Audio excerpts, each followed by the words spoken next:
আসসালামু আলাইকুম। এখন শুনবেন সংবাদ শিরোনাম।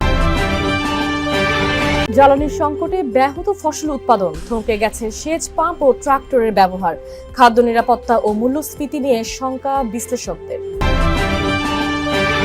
আর্থিক ব্যবস্থাপনা স্থিতিশীল করাই হবে আগামী বাজেটের চ্যালেঞ্জ, অভিমত নাগরিক প্ল্যাটফর্মের। আইএমএফ এর শর্ত বাস্তবায়নেও চাপে থাকবে সরকার।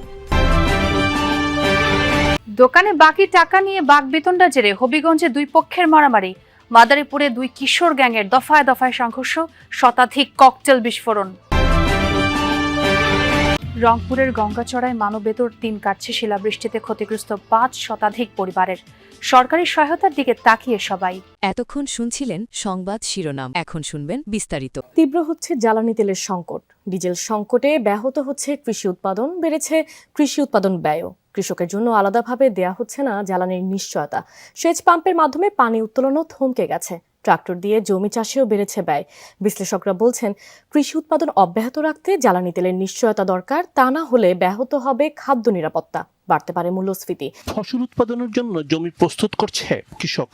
ক্ষেত তৈরি, বীজ বপন ও সার ছিটানোর কাজে ব্যবহার হয় ট্রাক্টর। আধুনিক কৃষির দ্রুত, দক্ষ ও সাশ্রয়ী পদ্ধতি ব্যবহার করে কম সময়ে গভীর চাষ ও মাটি ঝুরঝুরে করা সম্ভব। কিন্তু এই যন্ত্র সচল রাখতে প্রয়োজন ডিজেল। জ্বালানি সংকটের কারণে থমকে গেছে ট্রাক্টরের ব্যবহার। একদিকে ডিজেল স্বল্পতা, অন্যদিকে পাওয়া গেলেও নেওয়া হচ্ছে বেশি দাম। জ্বালানি সংকটের আগে এই ট্রাক্টর ব্যবহারে কৃষককে ঘন্টাপ্রতি যেখানে গুনতে হতো ২০০ থেকে ২৫০ টাকা, এখন তা নেওয়া হচ্ছে ৪০০ থেকে ৫০০ টাকা পর্যন্ত। কৃষিতে পানি দিতে এখন ব্যবহার হয় সেচ যন্ত্র, কিন্তু ডিজেলের অভাবে জমিতে সেচ দেবার প্রবণতাও কমেছে। অনেক স্থানে বন্ধ করে রাখা হয়েছে পানির পাম্প।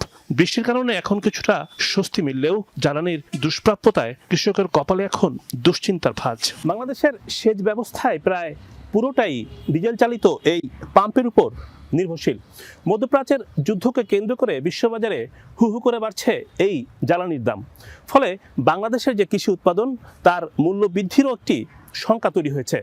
পেট্রোল পাম্প থেকে ডিজেল পাচ্ছে না কৃষক। রাজধানীর পাশেই হেমায়েতপুরের এই পাম্প কর্তৃপক্ষ স্পষ্টভাবে জানিয়ে দিয়েছে, কৃষি উৎপাদন চালিয়ে নিতে জ্বালানি তেল সরবরাহে তাদের কোনো উদ্যোগ নেই। পরিবহন চলাচলেই দেয়া হচ্ছে বেশি গুরুত্ব। অর্থাৎ জ্বালানি তেল সংকটের কারণে কৃষিতে নানামুখী নেতিবাচক প্রতিক্রিয়ার সৃষ্টি হয়েছে। যুদ্ধের কারণে দেশে সার উৎপাদন কমিয়ে দেওয়া হয়েছে, বেড়েছে সার ও কীটনাশকের দামও। বিশ্ববাজারে গেল ফেব্রুয়ারিতে সারের দামের সূচক বেড়েছে ৬.৫%। আমরা যে সেচ দেই সেই সেচের প্রায় ৩০% হলো বিদ্যুৎ চালিত, আর প্রায় ৭০%ই হলো ডিজেল চালিত। তো ডিজেল তো কৃষকরা ঠিকভাবে সরবরাহ পাচ্ছে না, ফলে একদিকে উৎপাদন কম হবে, দ্বিতীয়ত কস্ট অফ প্রোডাকশন, প্রতি ইউনিট উৎপাদন খরচ বেড়ে যাবে। কৃষি উৎপাদন ব্যাহত হলে বাড়তে পারে মূল্যস্ফীতি, এতে সাধারণ মানুষের উপর আরো বাড়বে ব্যয়ের চাপ।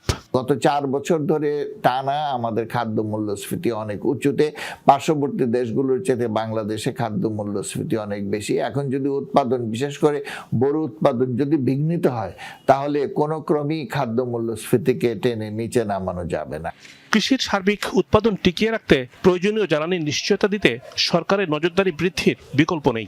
আর্থিক ব্যবস্থাপনা স্থিতিশীল করাই হবে আগামী বাজেটের বড় চ্যালেঞ্জ। সকালে সিপিডি কার্যালয়ে নতুন সরকারের প্রথম বাজেট নিয়ে ব্রিফিংয়ে এমন তথ্য তুলে ধরা হয়। জানানো হয়, একই সঙ্গে ঋণ পরিশোধ, বিনিয়োগ, কর্মসংস্থান নিশ্চিত, খাদ্য নিরাপত্তা এবং মূল্যস্ফীতি নিয়ন্ত্রণ করতে হবে। আইএমএফ এর শর্ত বাস্তবায়নেও চাপে থাকবে সরকার। বৈশ্বিক নানা পরিস্থিতিতে অভ্যন্তরীণ আর্থিক ব্যবস্থাপনায় সংকট তৈরি হতে হবে, মুদ্রা বাজারে স্থিতিশীলতা নিশ্চিত করার তাগিদ দেয় সিপিডি।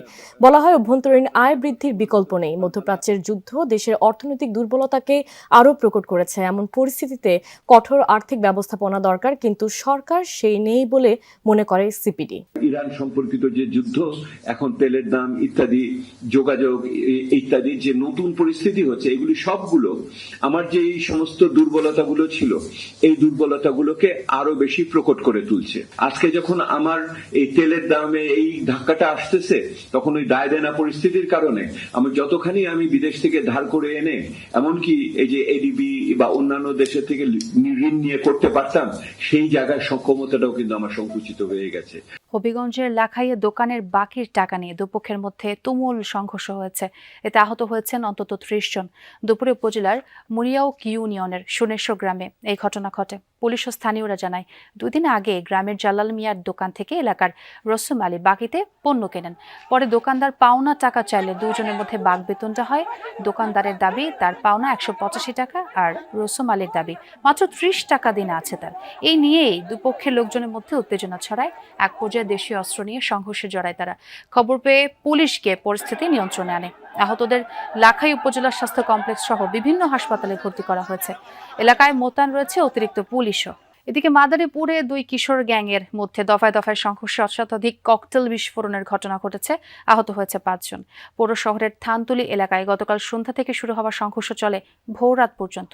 স্থানীয় জানায়, গত শনিবার একটি বিয়ের অনুষ্ঠানে চেয়ারে নিয়ে বসাকে কেন্দ্র করে থানতুলি এলাকার আকিব ও বাগদি এলাকার মইন মুছের মধ্যে বাকবিতণ্ডা হয়। উপস্থিত অতিথিরা বিষয়টি মীমাংসাও করে দেন। তবে এর জেরে রোববার সন্ধ্যায় সংঘর্ষে জড়ায় আকিব ও মইন গ্রুপ। খবর পেয়ে ঘটনাস্থলে যায় পুলিশ। টিয়ারশেল ছুড়ে নিয়ন্ত্রণে আনে পরিস্থিতি। পরে আবারও মারামারিতে জড়ায় তারা। পাকদি এলাকায় অন্তত 15টি বসত ঘরে ভাঙচুর চালানো হয়। এলাকায় অতিরিক্ত পুলিশও মোতায়েন করা হয়েছে। রংপুরের গঙ্গাচড়ায় 2টি গ্রামের 5 শতাধিক ঘরবাড়ির টিনের চালে বড় বড় ফুটো হয়ে বিবর্ণ। শুক্রবারের শিলাবৃষ্টিতে ভয়াবহ ক্ষতিগ্রস্ত এসব মানুষ কাটাচ্ছেন নির্ঘুম রাত। সরকার বা বেসরকারিভাবে কেউই তাদের সহযোগিতায় এগিয়ে যায়নি। দেখলেই মনে হবে যেন আকাশের সহস্র তারকা, কিন্তু এগুলো তারকা নয়। শিলাবৃষ্টিতে ঘরের ছাউনির টিনে সহস্র ছোট বড় ফুটোর বিবর্ণতা। এই অবস্থা গঙ্গাচড়ার কোলকুন্দ ইউনিয়নের বিনবিনিয়া এবং মটুকপুর গ্রামের। আবুলিয়া হাট সংলগ্ন জান্নাতীদের 5টি ঘরের সবকটি হয়ে গেছে ফুটো। খাটের ওপর পলিথিন দিয়ে কোনো মতে রাতে থাকার বন্দোবস্ত করার চেষ্টা তার। পাশের বাড়ির গৃহবধূ আফরোজার 2টি ঘরের টিন ফুটো হয়ে থাকার অনুপযোগী। আনিসুর রহমানের থাকার ঘরটির একটি টিনও বাকি নেই ফুটো হওয়ার। একই অবস্থা নজরুল ইসলামেরও। শিলাবৃষ্টির সময় কোনো মতো জীবন বাঁচালেও 3 দিন থেকে নির্ঘুম রাত কাটছে তাদের। অনেকেই টিনের চালের ওপরে দিয়েছেন পলিথিন। এখন আমাদের হলো ঘর ভাইয়া 5টা, তো এখানে আমরা যদি মনে করেন একটা ঘরে এরকম হয়েছে যে ভাবছি যে আরেকটা ঘরে যা স্থায়ী নেবো, কিন্তু বাকি যেগুলা ঘরে গেছি সবগুলো ঘরে সেম অবস্থা, মানে ঘুমানোর মতো বা দাঁড়ায় থাকার মতো একটুও জায়গা নেই। ঘর দুয়ার ধরি আমরা কান্দি মরি, কারো আমার দেখা পাইনি। আর যে ঘর থাকবো তারও তো উপায় নেই। ছিদ্র এমন ভাবে হয়েছে যে কোথাও যে নুখেবো, নুখের মতো কোনো স্থায়ী নেই। শুক্রবার রাতে বৃষ্টির সাথে শিল পড়েছে অন্তত আধা ঘন্টা ধরে, সাথে ঝড়ো হাওয়াও। ওই এলাকার আমিরুন্নিসার থাকার ঘরটিও উড়ে গেছে। মাহিদা খাতুন ঘরের টিন নষ্ট হওয়ায় গোয়াল ঘরে থাকছেন। একই অবস্থা ওই এলাকার অসংখ্য পরিবারের। রাতে থাকার জন্য এখন পলিথিনের ওপরই ভরসা।